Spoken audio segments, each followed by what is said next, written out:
Hello, Arf here. It's August 20th, 2013. They closed the gates on the upper spillway yesterday, so I came down here today to see if I can get across. Now, I found kind of a nice place to get across, I think, with nothing but swift water, kind of wide, might be kind of slick, but it'll be fun to do it and see how it works out. So, stick around and here we go.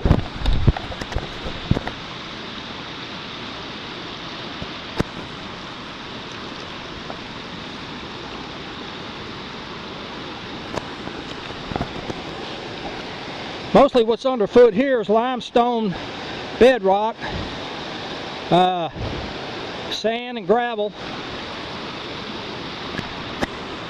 It's not bad, but what you got to be careful of is you don't step in one of those holes that slope away from you. That's how your feet come out from under you. If your feet come out from under you, well, you're going to the Gulf of Mexico. All right, not just kidding, not the Gulf of Mexico, but see that? That can be slick, so you got to be careful with it. Just take baby steps, feel your way, get a footing before you commit yourself. This is all basically flat, even though you can feel the water pressure on my feet, trying to pull them out from under me. The goal is to get over to those rocks over there, and if I do, it'll be good hiking from then on down to the spillways, which are down there. So now I need to get across here. I think I'll go upstream just a little bit. Try to stay on this flat stuff with traction. Those are castellations.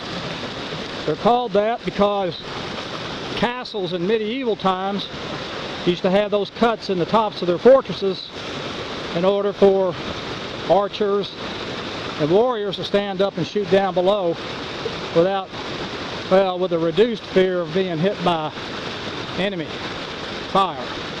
So, castellations. That's a railroad track that was built in, I don't know, 1803, 1806, I believe.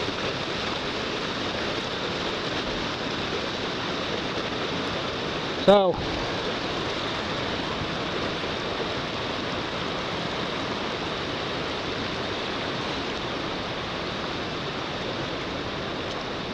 it wasn't so bad so far. Let's get across this without it being chin deep.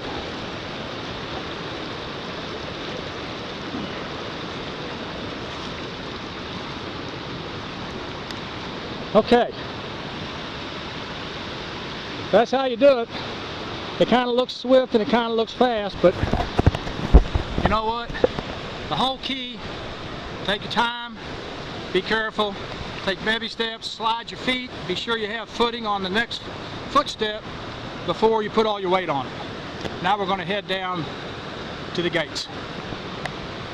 Down to the gates, which are down there, and it looks like a pretty easy gravelly walk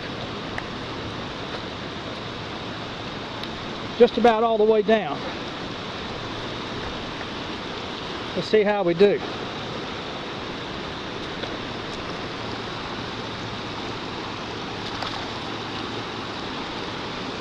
Always try to find gravel to walk on that gives you footing.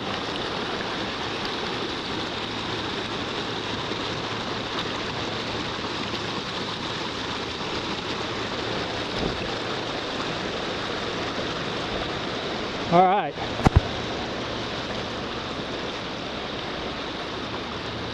All kinds of collectibles down here.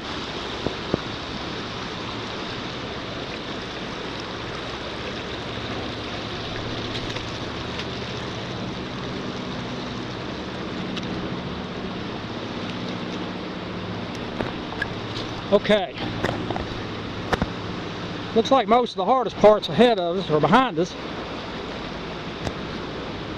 They get across this little piece right here. It's a lot of drift under the water. As long as it's clear, you can see where to put your feet. But you don't want to get in a hurry because there's trip hazards. If you trip, you win a trip. You know, like you want to trip downstream. So now we're on top of the big gravel bar. It looks like good walking all the way to the locks, or I'm sorry, to the upper spillway. The upper spillway is closed last night. The river dropped from 21 feet on Friday down to what it is today, which is about 10 feet, which is good hiking. I'm going out here and check on some caches. One was reported missing. So I'll speed up a little bit here, get over here to the upper spillway. There's fishermen down there. Those guys don't have rods and reels, they have big nets. What they do is come down here and net fish that were caught in pools when the dam was shut off and the lower water level dropped. It traps carp and drum and gar, those kind of fish in the pools. They're pretty easy grabbing. So one little cross here.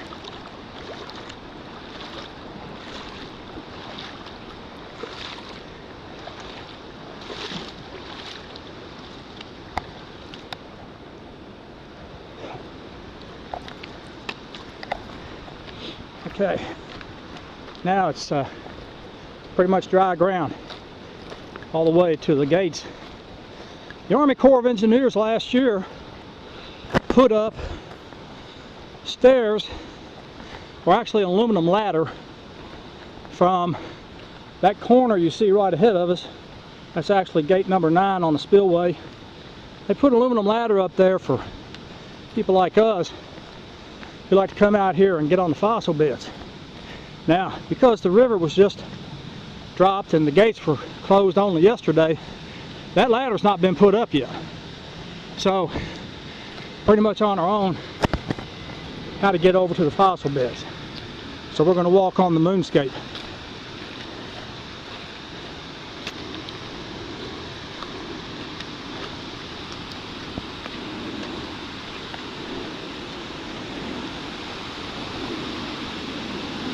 So this is what the moonscape looks like. It's just exactly that. Now this can be treacherous because all of these are cupped like bowls.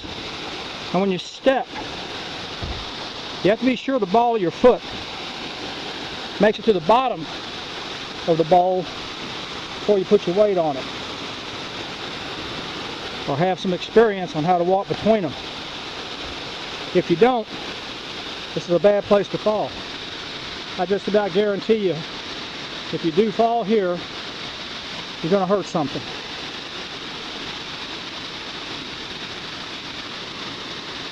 Now we're going to go over here by the gate number 9.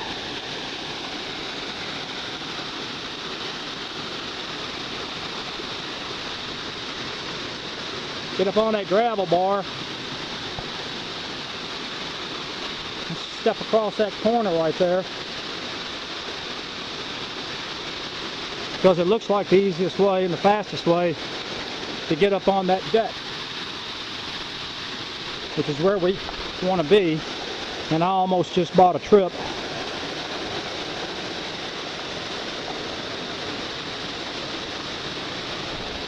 Okay,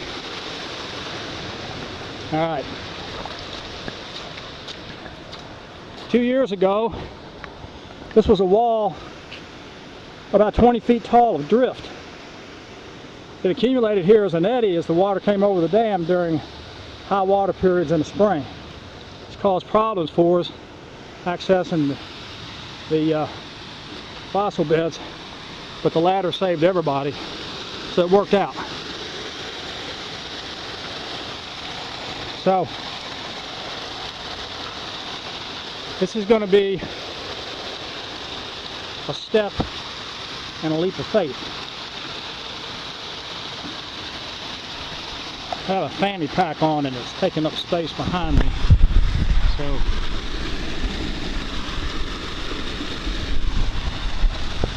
I need to turn a little bit. step across that way, and here we are on the deck. Follows the Ohio upper spillway. That's where we came from over there. And while we're here, I also like to go ahead and wash my shoes off in the seepage. Now, the spillway deck is covered with moss, it's covered with green algae, it's covered with stuff. So you really have to be careful. Just because you made it to flat concrete doesn't mean you're safe.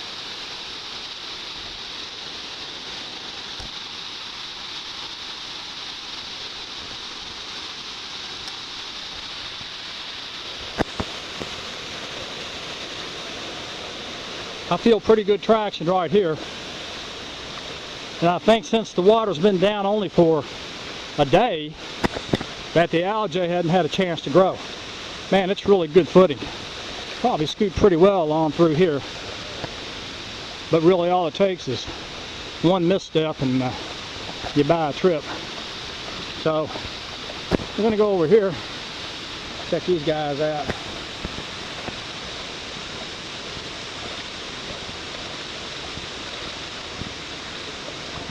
See if we can't get a picture of a fish here.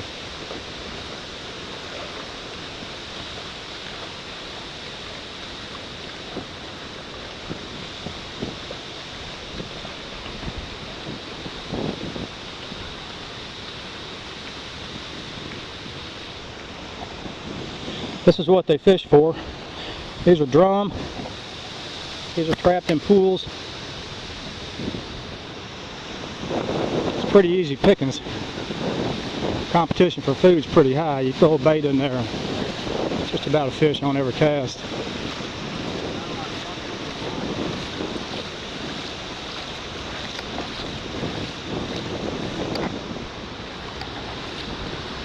Look at them. They're just tailing down there, aren't they?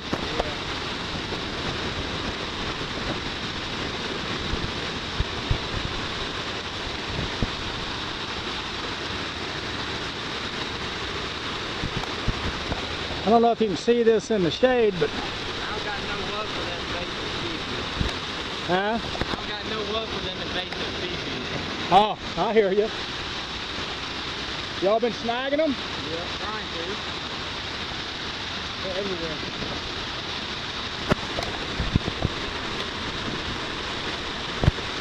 Pretty cool. Good luck.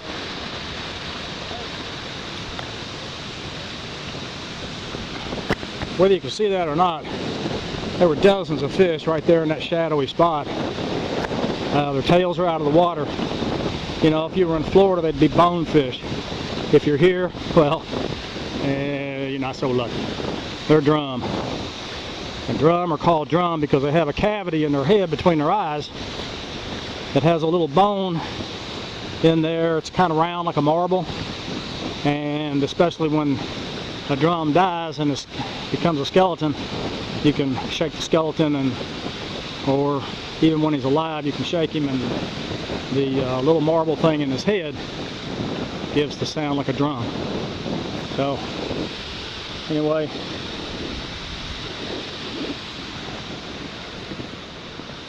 we're going to head down all the way down to the woods down there, about 3/4 of a mile away.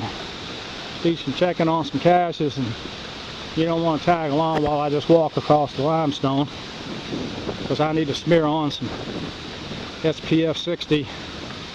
Limestone is a reflective rock. It'll reflect all the sunshine back on you and you don't even know it. But it's like being in a reflective oven. You can get burned up down here if you're not careful, so always wear protection. I had a safari hat I was going to wear today, but I couldn't get my headset on under it or over it. And I just can't do these trips without listening to the radio, sports talk. So anyway, here we are. We're at the wall. This wall is, well, I don't know, there's 5 gates. 5 gates are 300 feet wide, 1,500 feet across here. So we're going to step down here. We're going to walk out here and then we'll get back on it a little bit later. So anyway, that's how to cross the swift water at the upper spillway at McAlpin Dam, and we'll see you on down the road. See ya.